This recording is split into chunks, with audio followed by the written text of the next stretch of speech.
And we can start. Okay, welcome everyone to the Sipurey Maasios Shir that is taking place tonight on the eve of the third day of Sukkot. It's the Yahrtzeit of Rebbe Nachman Nachman ben Fege. So it is particularly appropriate where we are holding in the Maisa.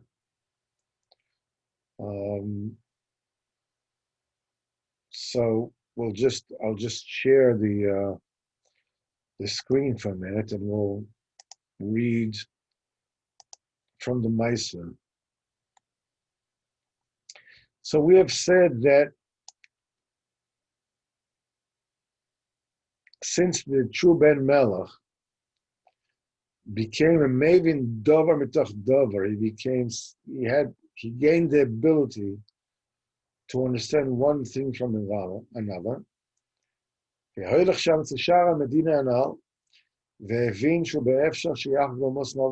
is possible he will take upon himself to return to the country, the first name. He already understood something from another. He already understood that it's possible. Even though he doesn't know how and what, how he's going to be able to do it.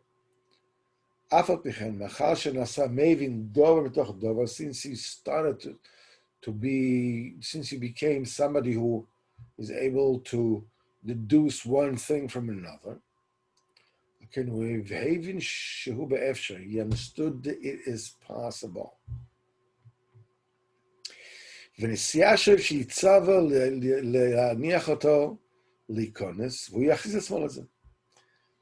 says he will order them to let them in, and he will he will undertake to return the first name to the Medina. And what does he have to lose? What does he stand to lose? What's the downside? So before we go weiter, it's one thing for us to understand that the minute that a person becomes a mavin dor mitoch dover, that you really get the yeshiva das. Reb Nosson says that when a person starts a journey, no matter how long the journey is going to take, and how long and arduous the road to the goal is, the minute that you take the first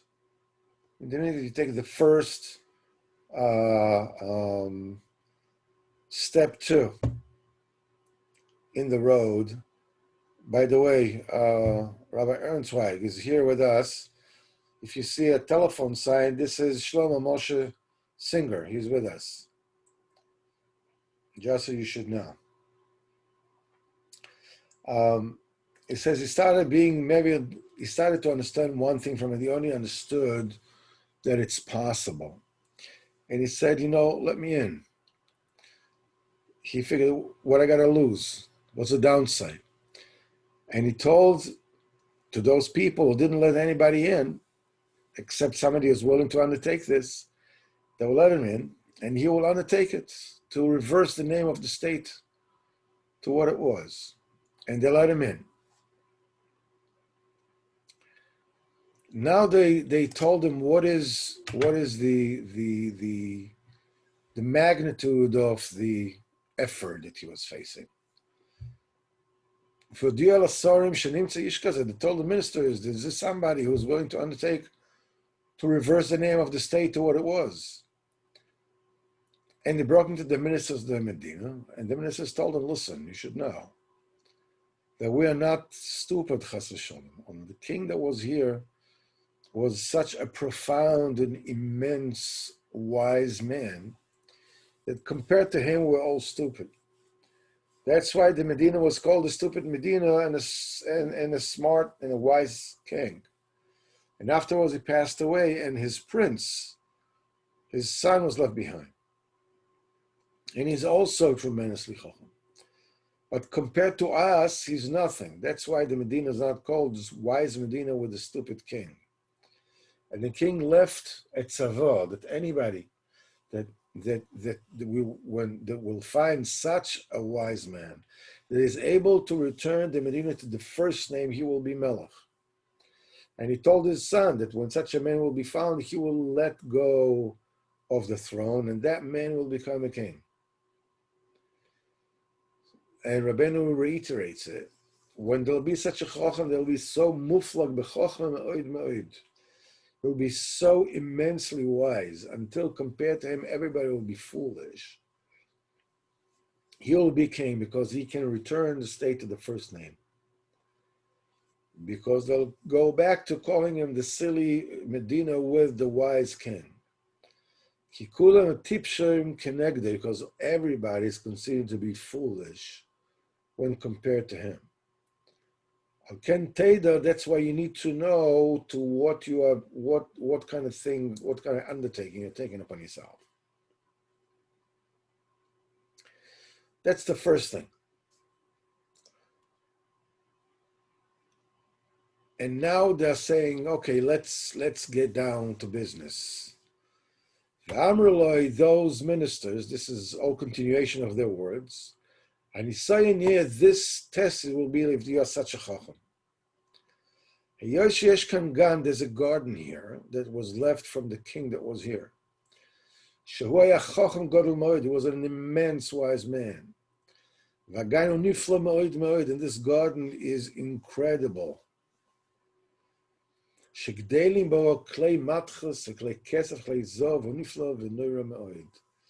What grows in it is metal tools, silver tools, golden tools, and it's absolutely awesome. It's beautiful. It's not possible to get into. The minute a person goes into this garden, immediately is being persecuted, and he's screaming, and he doesn't know anything, he doesn't see who is persecuting him.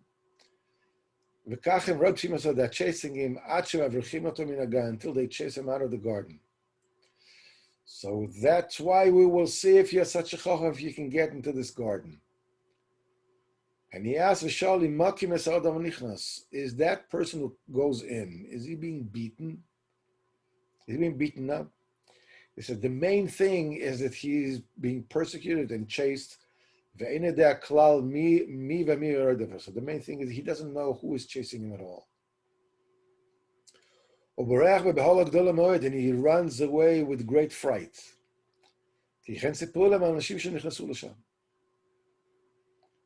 This garden obviously is the thing that describes this world. Now everything is encapsulated. Everything that was referred to until now. There's the king and the son that were exchanged, and this happened to him and that happened to him. Everything until now was, you could learn from whatever it is that happened in the long run, what was it all about? Now everything becomes condensed. In this garden signifies this entire world. And the thing that grows in this particular garden is these plants that are made of metal. This is this world that is the inheritance left behind by Cain. Cain is the first killer. He killed his brother, Hevel. And he was killed. He was killed by his grandson, Lemech. Lemech was blind. And when he shot his arrow, he killed Cain. That was Cain's punishment. And then when his grandson, Tuval Cain,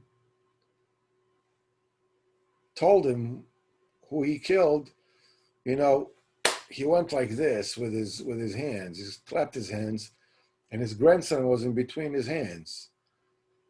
And Lemech was huge, and he killed him.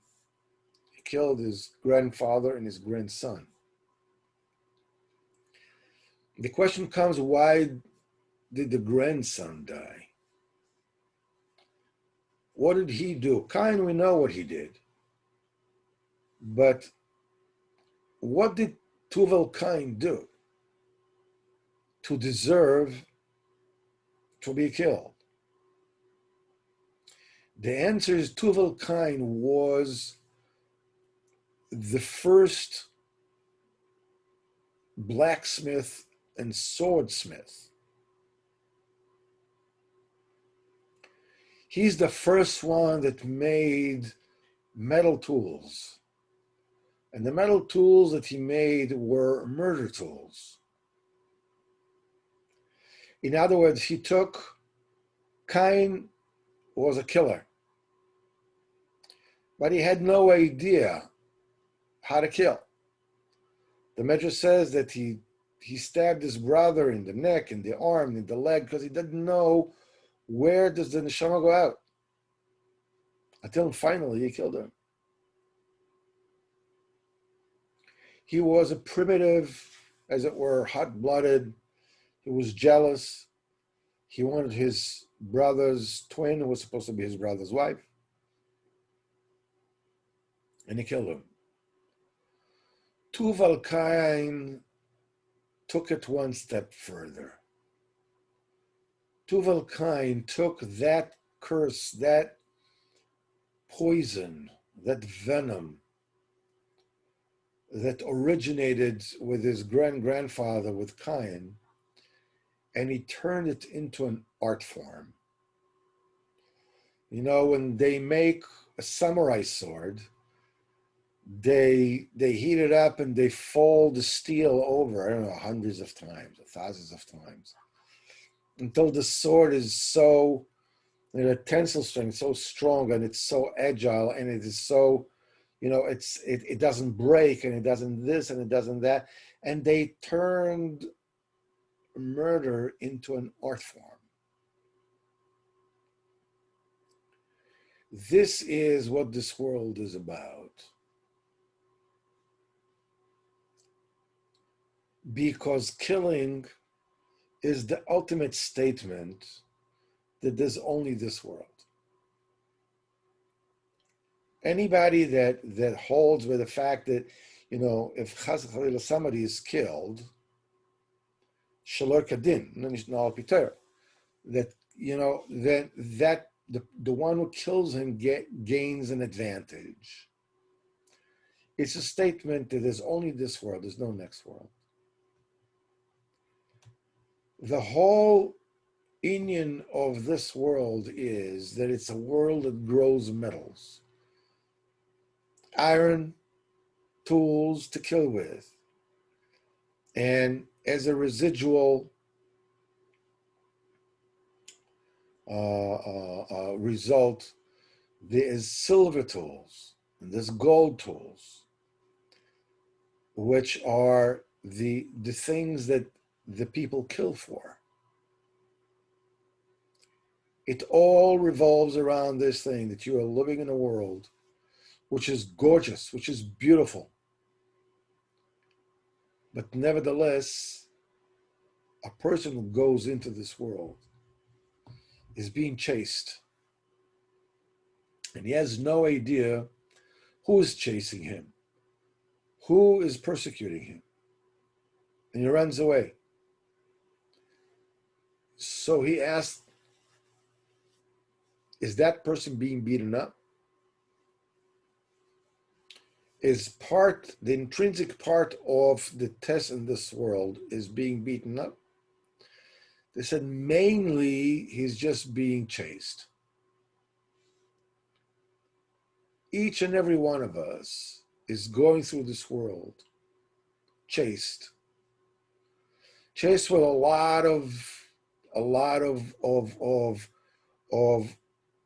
problems, of complexes, of things that need to be accomplished, of whatever it is that needs to be done.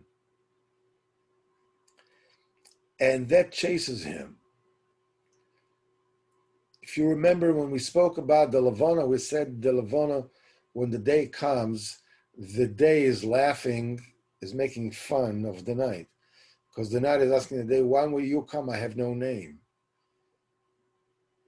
And the day is laughing and it becomes day.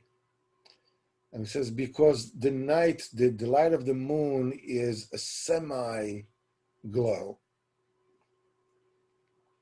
When you're going into a darkened room, which is this world, it's the only illumination that you have is the moon. In other words, it reveals some and it conceals at the same time. That's why this is the world of Emunah. The way to get through this world is the world of Emunah. Let's just finish this particular portion of what he's saying with the Ben Melech, and then we can talk about it and get into talk about Rabbeinu. And he went to this garden. Now this is the true prince. So there's a wall around it. The gate is open. And there are no guards there. You don't need guards for this garden. And he went by the garden. That he saw that there's a person who is standing by the garden. There's a person, there was a bas relief, as it were, there's a sign of a person. And he saw that above this Adam there's a tablet. And it's written, this man was a king a few hundred years ago. In the time of this melech, the time of this king, there was peace. Until that king, there were wars. After him also. Sorry. Sorry about that. Until that king, there were wars, and after him, there were wars. In the time of this king, it was peace. And when he looked, the real prince looked. Since he became somebody who understands one thing from the next. Everything depends on this person. Everything depends on this particular person. Let me just see here. Somebody sent me a chat. Let me just take a quick look here. Okay.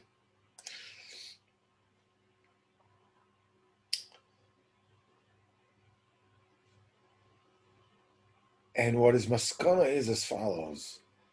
You see, in other words, when he understood, the minute that he got, Rabbeinu says that it all dependent on the fact that he had the ability to understand one thing from the next.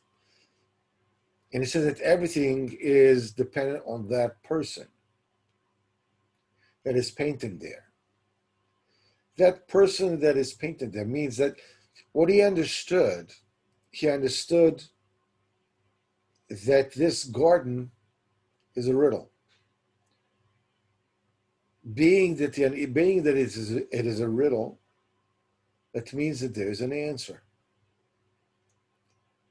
And being that the one thing that supposedly did not belong there, that seemed not to belong, that seemed to be like the antidote of the influence of that garden, was that king that during his time it was peace. So he understood one thing from another. Everything depends on that person. And he says as follows, when you enter the garden, and it's being chased, you don't have to run away at all. Just stand himself by that person.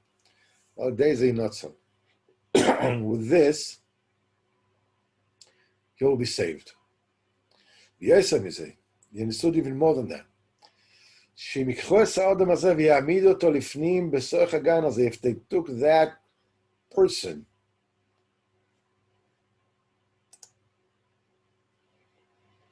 he understood that if you take that person, you put him inside the garden, every person will be able to come in peace to that garden. All this, says Rebbeinu, was the understanding of the true prince, because he was able to understand one thing from the next. He went and he entered the garden. Immediately when he was being chased, it stands by the garden outside. And he came out in peace. Because the others, when he came to the garden, then they're being chased, they were running away with such great fright. They were being hit and they were being smacked by running away. They will bump into things. They will hit reality. They will react wrong to reality. And he came out in peace and serenity. And the ministers saw and they were wondered that he came out in peace. This true prince says, and put him inside in the garden, and they did so. All the ministers were able to traverse the garden, and they came out in peace with no harm whatsoever.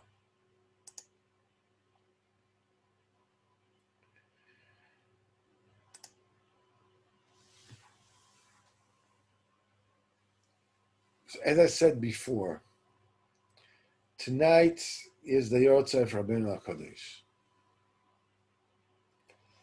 The garden is the world that each and every one of us lives in. And in the nutshell, what Rabbeinu is saying, this world is abrasive.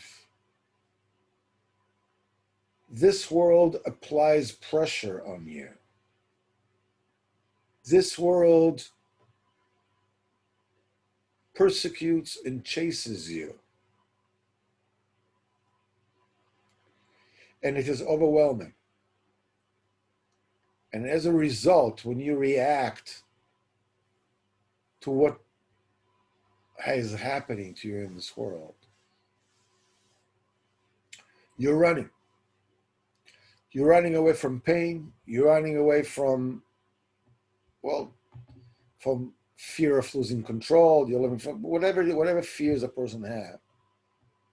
And it is that running that gets you injured.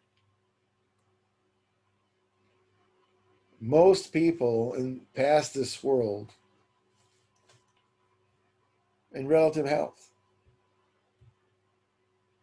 As we get older, we get a little, bone aching a little bit, here, there, whatever, different kind of things. But basically, there are very, very few people are actually beaten up physically in this world. Some are.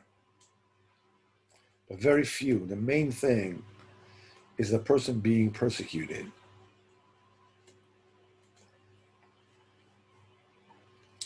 That person that you need to stand by in order to escape the panic and the hysteria that life in a world of sophistication, when murder and damage become sophisticated, become a form of art, you need to stand by the tzaddik. And if you take the tzaddik and you put him in the middle of your life, you're in the middle of the garden, anybody can go in and out the garden in peace. He says, when a person being persecuted, there's no need to run. Everything is calculated. In the Yahrtzeit of the Nachman of Makor Chochmah, we need to understand that Rabbeinu HaKadosh and the Yahrtzeit tonight, Rabbeinu is not a historical figure that you're making a Yahrtzeit commemorating 200 years to the Bastille, or 200 years to Peter the Great, or 300 years to this, or 500 years to that, or 100 years to that, or whatever. It's not commemorating a certain thing that was. Historically, Rebbe is almost insignificant. He didn't hold any position. He himself said, he says that I am not a leader of today, of his time. He said, and the little leadership that I do have, it's a joke. Rabbeinu is not somebody who was, and take a look and see what it was. Rabbeinu is. He is all the time. Because his avodah is to work with us. He needs us because his mission is to work with us. If he was one of those tzaddikim that just for himself, that did whatever he did for himself, he wouldn't need us. We can just stand around and go like, wow, man, this is amazing. What a tzaddik that he was. What he was able to accomplish. This is like far out. Oh, wow. And it's, I'm not saying it chas v'shalom with a lack of respect. There were tremendous tzaddikim. Tremendous tzaddikim. The Baal Shem Tov, the Rebbe Melech, the Baal Tanya, the Rebbe Yitzchak from Berditchev, the Maggid of Mezrich, the Kozhnitzer Maggid, Reb Zisha from Anipoli, and so forth and so on. I mean, tremendous people. They were, as Rabbeinu says, when they left the world, they took whatever hashpah that they had, they took it with them. When he says, but I want to stay with you. I want to stay with you. I want to keep with you.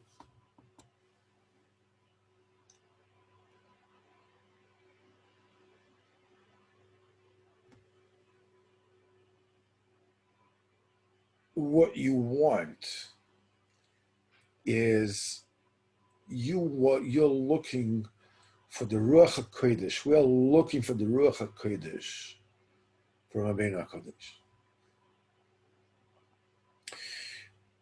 What does it mean to look for Ruach HaKodesh of Rabbeinu? The Ruach HaKodesh that we are looking for Rabbeinu is the kind of Ruach HaKodesh that every Jew got when he went to Beis HaMikdash 3 times a year.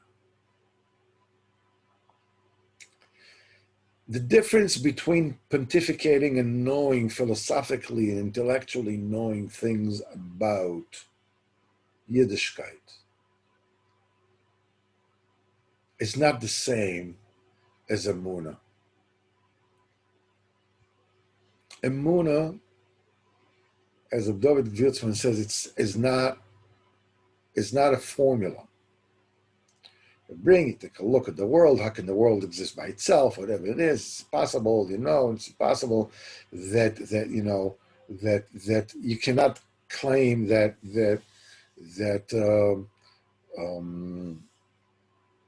the scientific theories of evolution that this is not a scientific theory, because any theory which explains things in hindsight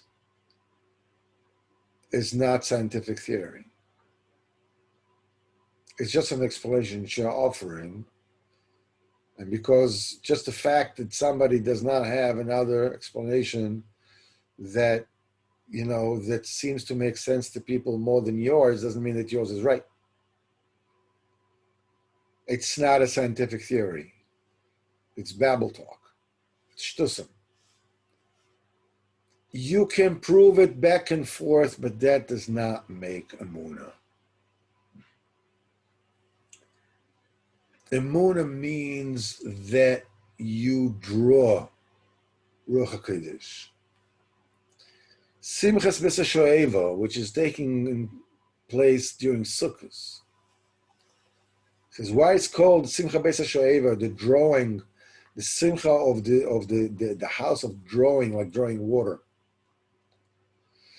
As Chazal says, because they were drawing Ruach HaKodesh. Means you're drawing a connection to this most impossible to touch, impossible to define quality of emunah. When you touch that, when you are infused with the Ruach HaKodesh, and it's not Ruach HaKodesh to know futures, to be able to, what Ruach HaKodesh of tzaddik. I'm talking Ruach HaKodesh of simple people, like us. Otherwise, we should have the kind of Ruach HaKodesh that the simplest people during the time of Beis HaMikdash, the Vilna Gaon, said that none of us have any asaga. He's talking about his time.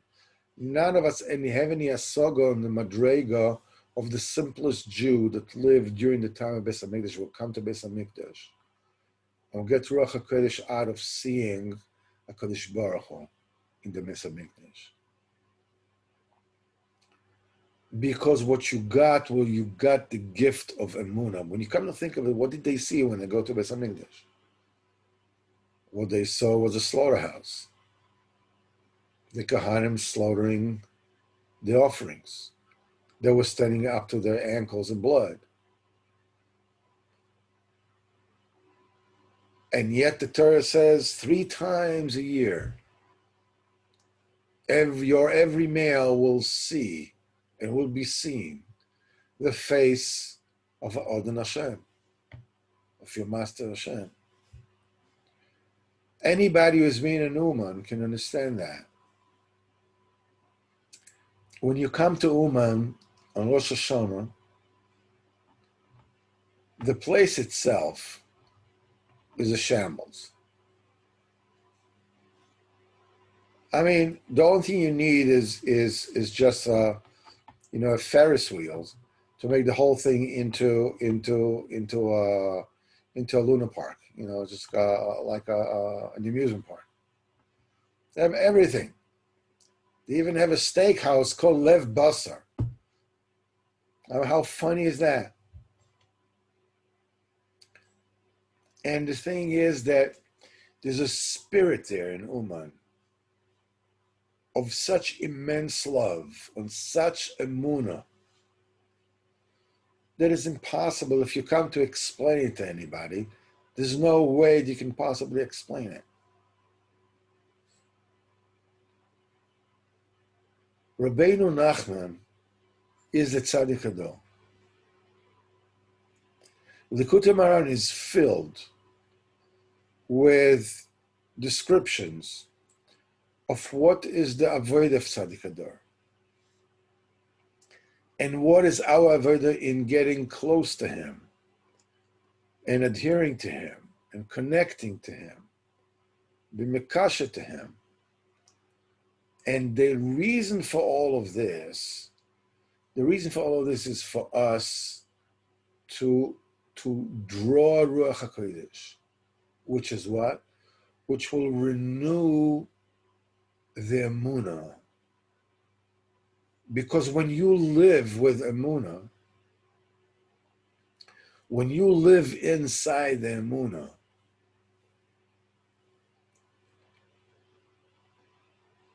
everything is alive. Suddenly the entire world makes sense, even though nothing makes sense. Because it doesn't have to make any more sense than it does. It doesn't depend on how much sense it makes.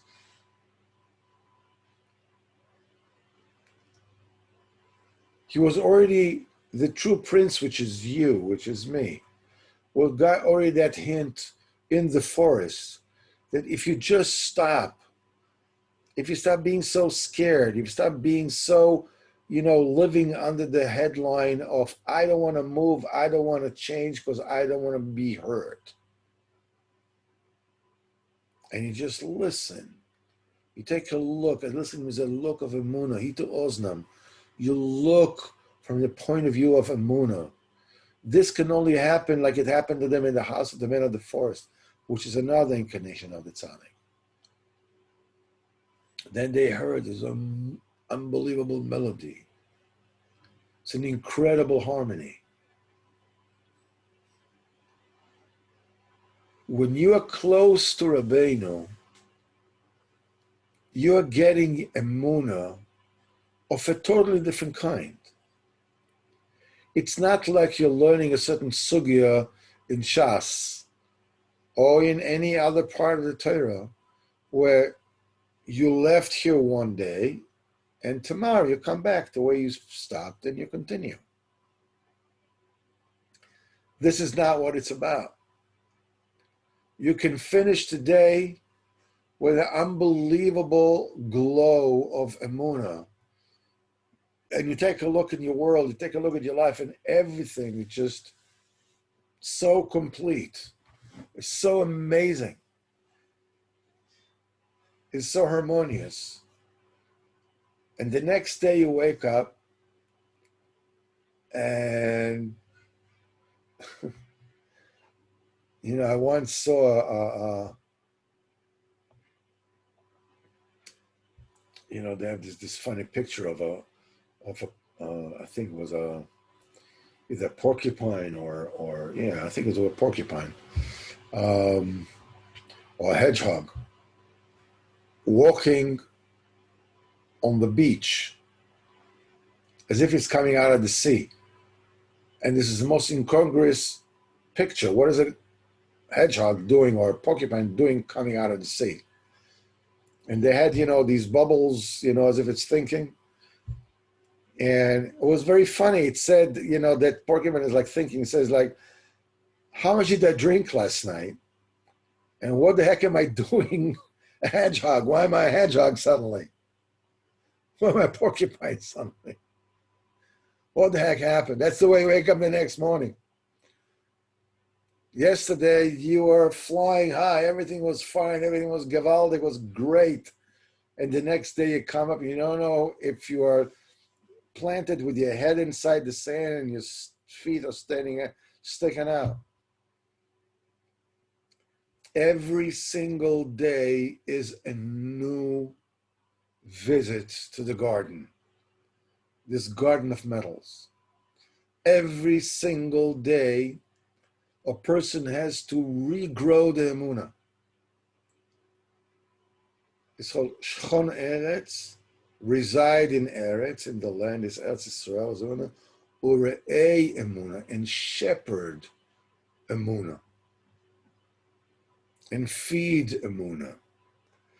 The emunah that we need, the emunah that Rabbeinu gives us, is that Ruach HaKodesh, that every single day we can come to it and say, oh man, I have such a headache. What did I do last night? What the heck is going on, man? Ooh, did I bump into something? Did I pull a muscle? What's going on? Yesterday was so amazing. And vice versa. One day you feel, whoa, man, this is not possible. This is like, I can't live like that. And the next day, the next moment, you're on top of the world. And Rebbeinu tells you, when you are standing close to the tzaddik, when you're connected to the tzaddik, when you're connected to Rebbeinu, you don't have to run away. You don't have to run away. You don't have to find solutions for everything. Everything will come to you. So stick with the tzaddik. And not only will you go in and out of the garden, which is this life, in peace and serenity, but everybody around you will also have it. We don't realize that when we are connected to the tzaddik, and a connection to the tzaddik means that you listen to him. You learn his Torah as much as you can. You daven the tefillas of the Likutei Tefillas as much as you can. You make his beidus every single day. You learn halacha every single day.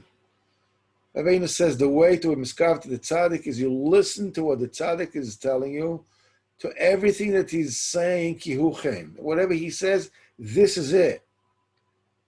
It's not another opinion.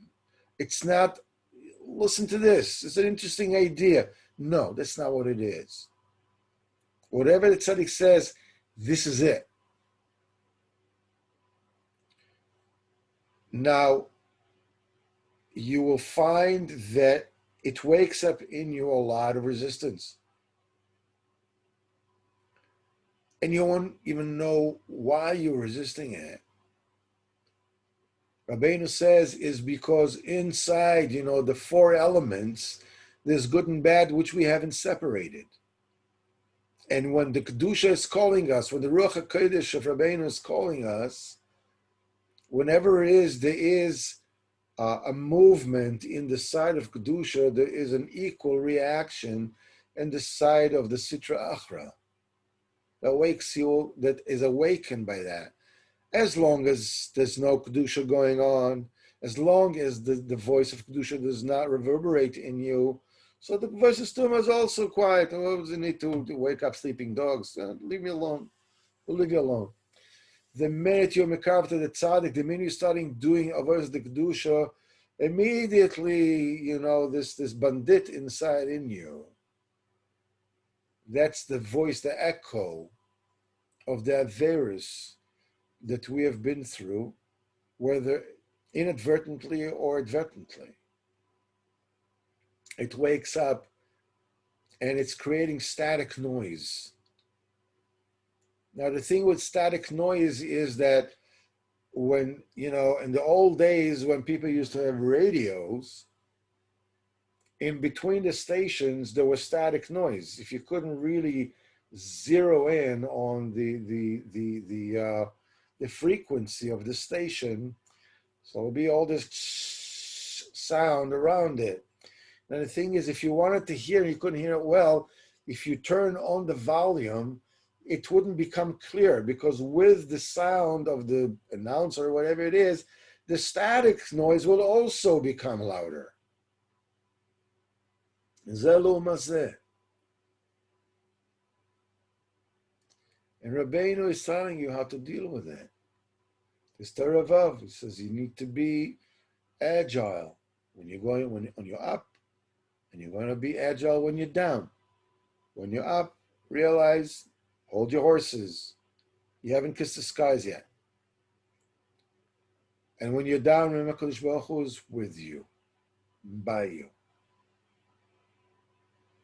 There's Ruach HaKodesh in that. You're not rattled. You're not being thrown about like a rag doll. you're able to traverse this garden, which is this world, in peace and serenity. There is no way for us to describe Rabbeinu, because describing Rabbeinu is like describing Yosef Atzadik, which is his. Some say it's Moshe Rabbeinu's Ushpizin, some says Yosef Ushpizin. He changes. They're both representing the Tzaddik. This is the only way that Am Yisrael could come out of Mitzrayim is that Moshe Rabbeinu took the bones of Yosef together with him. So it is when the representation of the Tzaddik Moshe, with the representation of the Tzaddik Yosef, it was possible for Am Yisrael to get out of Mitzrayim. You need the voice of the tzaddik, with the Pchinas Moshe. You learn his Sfarim. You go. You get close to his Talmidim. You listen to what Rabbeinu says, and then you need Yosef Tzaddik, the bones of Yosef Tzaddik, which is Kivrei Tzaddikim, which is Kever Rabbeinu, Tzion Rabbeinu in Uman. You need both of them together in order to get the Ruach HaKodesh that you are able to get out of Mitzrayim. And the main thing that you need to get, the Kutam Ran is filled with wisdom that is endless. It includes all the Chachmas HaKabbalah in it, and tremendous Chidushim in Kabbalah in it. Yet the main point is to enable us to get to a Nekuda of Emunah. Simple, straight Emunah. That's it. Rabbi Nelson says that often Rabbeinu will reveal an unbelievably high Torah. Rabbeinu would throw his head backwards and would groan, and he would say, how can I start being a Jew? And Nelson said that the voice that Rabbeinu would say it with was so pathetic. It was so pitiful that you are absolutely convinced that he came out of the mouth of somebody who hasn't even tasted the first step of being a Jew.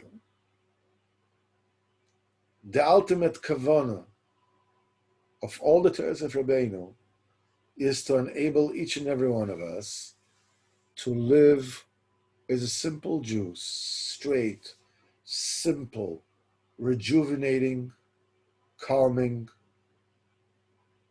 Emunah. Simple.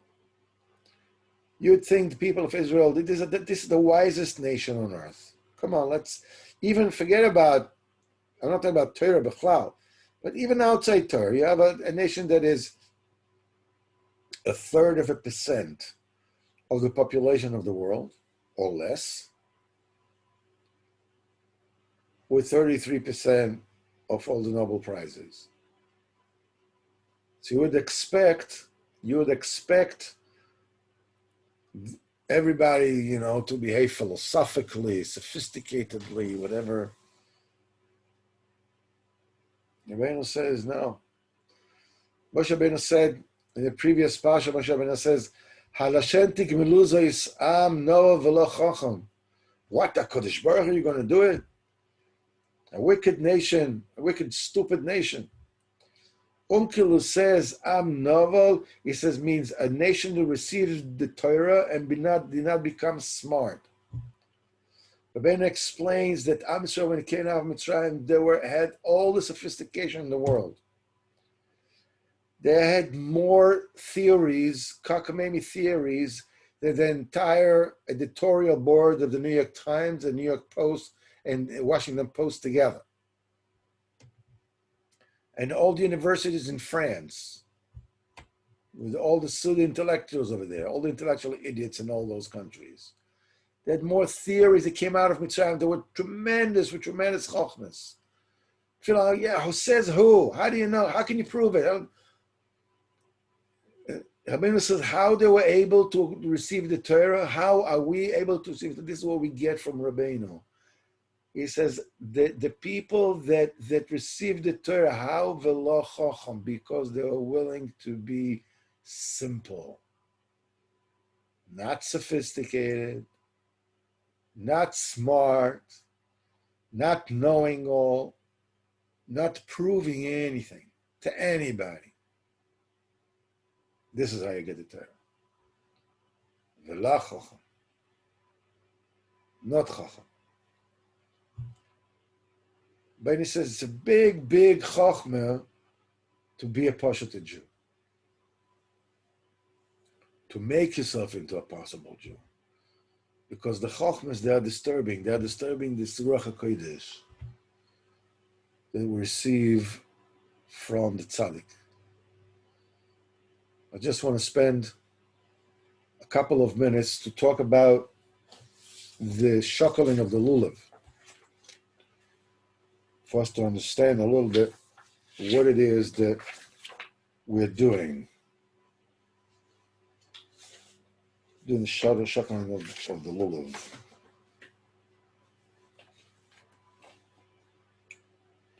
Actually, I see that for us to get through this, it will take too long, and we are towards the end of this particular shir. Just in the nutshell, what we need to do is the Indian on Sukkot is to get those ethereal chasadim in the roots and bring them down to the body. It's like the head and the body. The idea is to bring it, everything that is happening anywhere in the body is really happening in the brain. The root is in the brain. If a person's hand is moving, it's because the movement is happening in the brain, in the mind. The shirish of every single limb, every single point in a person's body is in the brain. The midas in the nefesh are also in the mind. So whatever it is, I mean, they show themselves in the action, but they actually come from the mind. And in the mind, what you need to do, you need to bring it from a degree of being possible to being present, of actually happening. When we are shuckling the lulav to the right side, we are basically reaching for the root of midas chesed in the moichin. And we're shuckling the lulav, we're awakening the root, and we're bringing it down to the heart, bringing it down to the body, to our lives. The reason why we shake the lulav 3 times back and forth is because with every single going out into the root, up and down and left, whatever, to all the sides, we're in chesed and gvura and tiferes and netzach and hoid and the yesod. Each time you're reaching to the very shirish, the very root, and you're awakening the root to bring down to the body, to the heart, to where you are, to actualize as homeopaths do. You say, you shake it and you actualize the tincture or whatever it is. You're waking up, and the 3 times is you reach, the first time you reach with the lulav is a yud. And the second time that you reach, this is the first hey. And the third time that you reach is the vav. And each time that you go back into your heart, you are drawing the last hey. Oshem Havaya Baruch Hu. And this is what you do to every single side. You're writing Shem Havaya. The 3 letters, Yud, K, Vav, is by going out and shuckling and waking up and drawing back to your heart, which is the hey. This is, in the nutshell, what we're doing in the shakaling of the lulav, as per, this is Arizal, it's brought down with David Gewirtzman. I saw it, I thought I'll share it with you, being it's something that we're doing every day. So let's have a little bit of an inkling on what it is that it's all about. Let's just take a little time here for a second, and I want to give each and every one of you the capacity to unmute yourself, because as you see the circle with the phone, this is our friend Shlomo Moshe in the hospital. We're all learning, and for his Choshe Refuah Shlema. So he's with us. I don't know if he's still with us, if he's asleep, but the phone is still. But this is him. Hashem. He's already tested negative to corona, and now he has to recuperate. So, well, Moshe, I don't know if you can hear us or not.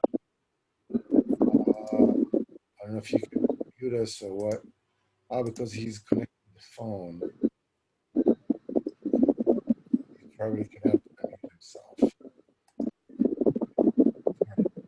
Anyhow, he's with us. So we wish you all refuah. We all wish you refuah shlema. We're so happy to have you with us. In the Yahrtzeit of Rebbeinu, there's no other time that is more befitting of having you back.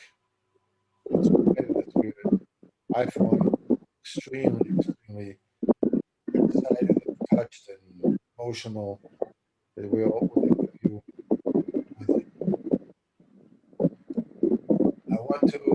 I want to wish all of you